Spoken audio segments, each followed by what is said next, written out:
What is this nonsense Kanta? What is this nonsense? ನಮ್ಮ big party big ಲೀಡರ್ಗಳು very small ಮ್ಯಾಟರ್ಗಾಗಿ ಅಂಗಿ ಹರಿದಾಕೊಂಡು ಕಿತ್ತಾಡ್ತಾರಲ್ಲ ಕಾಂತ. ಛಾಯ್, I don't like it. What ನಮ್ಮ ಕಾಮನ್ ಪೀಪಲ್ ನಾವು ಹೆಂಗಪ್ಪ ಒಪ್ಪತ್ತು ಊಟ ಮಾಡೋದು ಅಂತ ಚಿಂತೆ ಮಾಡ್ತಾ ಇದ್ರೆ, ಈ ನಮ್ಮ ಲೀಡರ್ಗಳು ಹೆಂಗಪ್ಪ ನಾವು ಕಿತ್ತಾಡೋದು ಅಂತ ಥಿಂಕ್ ಮಾಡ್ತಾರಲ್ಲ. ಯಾರಂತ ಕರಿಬೇಕು ನಾವಿವ್ರಿಗೆ? ಆ ಗಾಡ್ ಗುಡ್ದಯ್ಯನಿಗೆ ಗೊತ್ತೋಡಿ, ಯಾರು ಗುಡ್ದಯ್ಯನಿಗೆ ಗೊತ್ತ. ಎನಿವೇ, ಟುಡೇ ನಮ್ಮ ಶೋದಲ್ಲಿ ಯಾರ್ಯಾರ ಬಗ್ಗೆ ಏನೇನು ಹೇಳಿದ್ದಾರೆ ಅಂತ ಜಸ್ಟ್ ಒಂದು ಸಾರಿ ಕೇಳ್ಕೊಂಡು ಬರೋಣ. ನಡಿ ಕಾಂತ ನಡಿ. ಹೆಂಗೋ KSRTC ಮುಷ್ಕರ ವಾಪಸ್ ತಗೊಂಡಿದ್ದಾರೆ. ಓಕೆ, ನಮಸ್ಕಾರ ರೀ ಆಯ್ನೂರು ಮಂಜಣ್ಣರ. ಏನ್ರಪ್ಪ ತುಂಬಾ ಖುಷಿಯಲ್ಲಿದ್ದೀರಾ? ಖುಷಿಯಾಗಿದ್ದೇನು ಅಂದ್ರೆ ಎಷ್ಟು ಸಿಂಬಾಲಿಕ್ ಆಗಿ ಮಧು ಬಂಗಾರಪ್ಪನವರು ಕುಮಾರಸ್ವಾಮಿ ಫ್ಯಾಮಿಲಿ ಆ ದಂಡುಪಾಳ್ಯದ ಸ್ಕ್ರೀನಲ್ಲಿ ಕರ್ಕೊಂಡು ಬಂದಿರಲ್ಲ. ಏನು ಸಿನಿಮಾ, ನನಗೆ ಇಷ್ಟು ಖುಷಿ ಆಗಿದೆ. ಅದು ಅಲ್ಲ ಮುಂದೆ ಏನಾಗೋದು? ಅದೇ ಅಲ್ಲಿ ಅಂತಿಮ ರಿಸಲ್ಟ್ ಏನಾಗುತ್ತೋ ಅದೇ ರಿಸಲ್ಟ್ ತಮಗೂ ಆಗುತ್ತೆ. ಓಹೋ, ಫೈನಲಿ ಕುಮಾರಸ್ವಾಮಿ ಅವರಿಗೆ ವಾಟ್ ಯು ಸೇ? ದಂಡುಪಾಳ್ಯದ ಗಂಡು ಶಿವಮೊಗ್ಗದಲ್ಲಿ ರಾಜಕಾರಣ ಮಾಡೋಕ್ಕಾಗೋದಿಲ್ಲ, ಇಲ್ಲಿದ್ದೇವೆ, ಇದನ್ನು ಮಾಡ್ತೇವೆ ಅಂತೇಳಿ ನಾನು ಇದನ್ನು ಸವಾಲಾಗಾದ್ರೂ ತಗೊಳ್ಳಿ, ಸಲಹೆ ಆದ್ರೂ ತಗೊಳ್ಳಿ. ಕುಮ್ಸ್ ಬ್ರದರ್, ಏನ್ರಪ್ಪ? ಆಯ್ನೂರು ಮಂಜುನಾಥ್ ಒಂದು ವಿಷಯ ಪ್ರಸ್ತಾಪ ಮಾಡಿದ್ದಾರೆ. ಹೌದೌದು, ಈ ತಾನೇ ಹೇಳಿದ್ರು. ಏನದು? ಅದೇನೋ ಯಾವ್ದು ದಂಡುಪಾಳ್ಯ ಕ್ವೀನ್ ಕುಮಾರಸ್ವಾಮಿ ಅವರು ಇಟ್ಕೊಂಡು ರಾಜಕಾರಣ ಮಾಡ್ತಾ ಇದ್ದಾರೆ. ಅಲಾ ಅವ್ರ ಹಂಗಂದ್ರ ಅದಕ್ಕ ತಾವೇನಂತೀರಿ?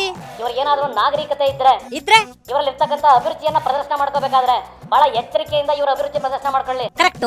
ಮತ್ತೊಂದು ಪದ ಹೇಳಿದ್ದಾರೆ. ಏನದು? ದಂಡುಪಾಳ್ಯದಲ್ಲಿ ಅಂತಿಮವಾದಂತ ರೀತಿಯಲ್ಲಿ JDS ಪಕ್ಷದ ಪರಿಸ್ಥಿತಿ. ಓಹೋ, ಮತ್ತಿನ್ನೊಂದು ಪದ ಹೇಳ್ತಾರೆ. ಅದನ್ನೇ ಹೇಳಿಬಿಡ್ರಿ.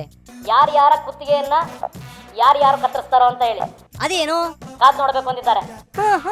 ನಾವಂತ ಕೀಳು ಮಟ್ಟದ ಅಭಿರುಚಿಯ ರಾಜಕಾರಣ ಮಾಡಿಲ್ಲ. ಅದಕ್ಕ ನಿಮ್ಮ ಆನ್ಸರ್ ಏನು? ಇವತ್ತು ರಾಜಕೀಯವನ್ನ ಮಾಡ್ಲಿಕ್ಕೆ ಯಾರೋ ಸಿನಿಮಾ ನಟನಟಿಯರನ್ನ ಕರ್ಕೊಂಡ್ಬಂದು ರಾಜಕೀಯ ಮಾಡಬೇಕಾಗಿಲ್ಲ ನಾನು. ಹೌದು ಬಿಡ್ರಿ. ಇವತ್ತು ಪೂಜಾ ಗಾಂಧಿ ಅವ್ರಿಗೆ ಪಕ್ಷಕ್ಕೆ ಸೇರ್ಪಡೆ ಆಗಬೇಕು ಅಂತೇಳಿ ನಾನೇನು ಅವ್ರಿಗೆ ಬನ್ನಿ ಅಮ್ಮ ಅಂತ ಕರೆದಿರಲಿಲ್ಲ. ಹೌದಾ? ಮತ್ತ ಹೆಂಗ್ ಬಂದ್ರವ್ರು? ನಮ್ಮ ಪಕ್ಷದ ಮಹಿಳಾ ಘಟಕದ ಅಧ್ಯಕ್ಷರು ಯಾರವರು?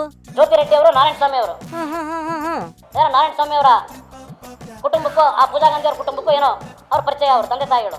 ಓಹೋ, ಹಂಗ ಮ್ಯಾಟ್ರು. ಅವ್ರಿಗೆ ಪಕ್ಷಕ್ಕೆ ಸೇರ್ಪಡೆ ಮಾಡ್ಕೊಂಡ್ರೆ ಕುಮಾರಸ್ವಾಮಿಗೆ ನಂಟು ತಲುಪಿಸ್ತಕ್ಕಂಥದ್ದು ಏನಿದೆ? ಹೌದಲ್ಲ, ನಾನು ಚಿತ್ರನಟಿಯರನ್ನ ಕರ್ಕೊಂಡು ಇಲ್ಲಿ ರಾಜಕೀಯ ಮಾಡ್ಬೇಕಾಗಿದೆಯಾ? ಪೂಜಾ ಗಾಂಧಿ ಮುಂದೆ ಬಿಟ್ಕೊಂಡು ರಾಜಕೀಯ ಮಾಡ್ಬೇಕಾ? ದಂಡುಪಾಳ್ಯದ ಪೂಜಾ ಗಾಂಧಿನ ಅಂತ ಹೇಳಿ ಕರೆಕ್ಟು. ಕುತ್ತಿಗೆ ಕೊಯ್ಯ ಕೆಲಸ ಮಾಡಿರೋದು ಬಿಜೆಪಿ ನಾಯಕರುಗಳು ಅವ್ರ ಕುಟುಂಬಗಳಲ್ಲಿ. ಇವತ್ತು ನಾನು ಪೂಜಾ ಗಾಂಧಿ ಅವರಿಗೆ ನೇರವಾಗಿ ಹೇಳಲಿಕ್ಕೆ ಬಯಸ್ತೇನೆ. ಏನಂತ?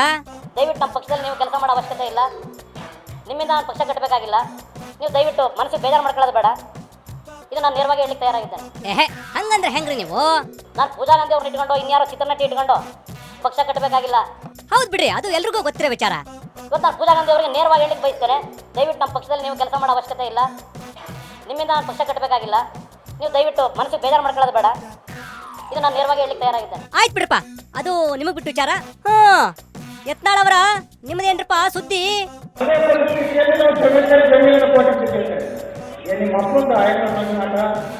ಅರ್ಥವಾಗ್ಲಿಲ್ಲ, ಮುಂದೆ ಹೇಳ್ರಪ್ಪ. 24 ತಾಸು ಕರೆಂಟಿಲ್ಲ,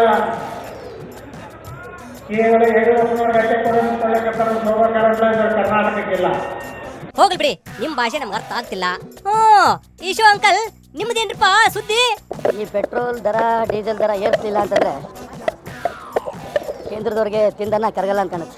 ಹೌದು, ನಂಗೂ ಹಂಗ ಅನ್ಸುತ್ತೆ.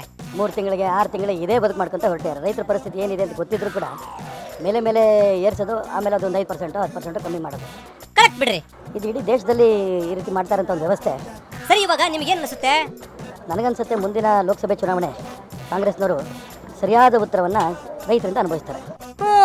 ಎಟಿಜಿ, ನಿಮಗೇನು ಅನಿಸುತ್ತೆ? ಏನ್ ಮಾಡ್ತೀವಿ ಸ್ವಾಮಿ, ಕೇಂದ್ರ ಸರ್ಕಾರ ನಮ್ಮ ಪಾಲಕ್ ಬದುಕಿದ್ರು ಸತ್ತಂತಾಗಿದೆ. ಹೌದಾ? ಬಾರಿ ಕರೆಕ್ಟ್ ಹೇಳಿದ್ರಿ. ನಮಗೆ ಇವಾಗ ಟೈಮ್ ಆಯ್ತು, ಬರ್ತೇವಿ. ಬೈ.